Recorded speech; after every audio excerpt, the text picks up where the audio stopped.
All right, Jimmy. Here is your 938 sitting on my F head. Testing and adjustment have gone well. Didn't take much. It's nice and dry down there. All right, let's go ahead and fire it up.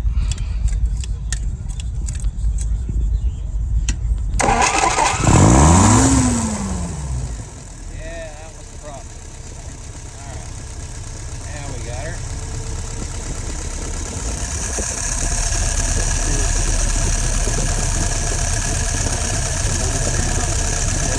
Good. Alrighty. Put some numbers. Idling at about 700 RPM, 680. Fuel pressure looks to be about 3.5. Vacuum is at 20.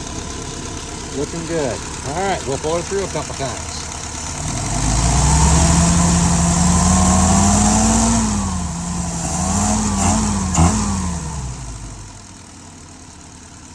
Sir. I think that'll do you. Thank you.